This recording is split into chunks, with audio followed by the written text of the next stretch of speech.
ሰላም የተከበራችሁ የተወደዳችሁ የትርንጎያ ቢት ቻናል ቤተሰቦች ለሀገራችን ሰላም ለሕዝባችን ፍቅር አንድነት ሰላም እንመኛለሁ ማለት ነው።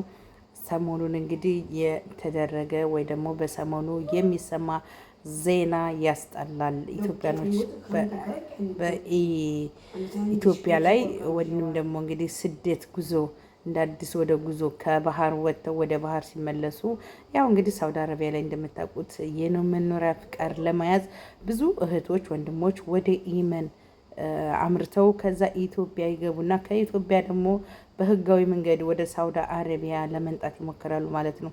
ያም ተሳክቶ ሳይሳካ ከልጇ ተነጥላ ከባሏ ከምትወደው ትዳሯ ከምትወዳት ልጇ ጨቅላ ልጇ እንዲሁ አስቀርታለች። ልጇ እንዲሁ እሷም ቤተሰብ ጋር ሳትደርስ የመን በረሃ ላይ የውሃ ሆነ ሽታ ሆነ የቀረችው እህታችን የኔ ውዶች በጣም ብቻ ያሳዝናል። እግዚአብሔርን እኔ አንድ መልእክት አለኝ። እባካችሁ እንደ ማንኛውም ሰው ሶሻል ሚዲያ ላይ ተጠቃሚ እንደ ሶሻል ሚዲያ ተጠቃሚ የኔ ወዶች የምር ነው የምላችሁ የኔ ወዶች እና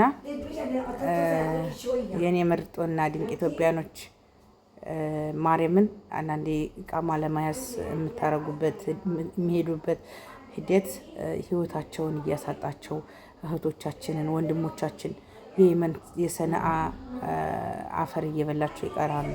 አንድ እህታችን እንግዲህ በጣም አሳዛኝ ታሪክ አሳዛኝ ከሚባል በላይ አንድ እህታችን እንግዲህ በየመን በረሃ ላይ ስትጓዝ ህይወቷ አልፏል ማለት ነው። በነገራችን ላይ ወደ ኋላ ተመልሶ ይቃማ ለማውጣት የተኛውን ያህል ጊዜ ለመኖር ከተሳካ ተሳካ ካልተሳካ አገር ገብቶ ስንት ሀገር መፍቱህ እኮ ነው። አሁን አገራችን እንዳውም ከሰው ሀገር ይበልጥ እየበለጸገች ነው። ምንም በጦርነቱ ብትወርቅም ሀገራችን ከማንም በላይ ሀገራችን ወርቅ ናት ማለት ነውና እውነት ለመናገር እንደ ሀገራችን ወርቅ አይሆንች ሀገር የለችንም ብዬ አስባለሁ። ብዙ ወንድሞች እህቶች በየመን በረሃ እየሄዱ ቀልጠው ለሚቀሩ እህቶች ወንድሞቼ ከልብ አዝናለሁ። እንግዲህ ለሞላው ቤተሰቦቿ መጽናናትን እመኛለሁ። ልጇንም ደግሞ እንግዲህ ፈጣሪ ያሳድግላት ለማለት እፈልጋለሁ ማለት ነው።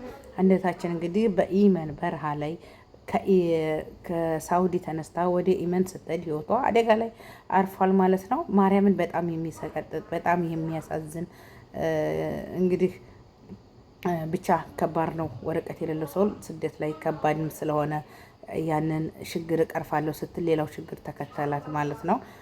የምር ልብ ይነካል።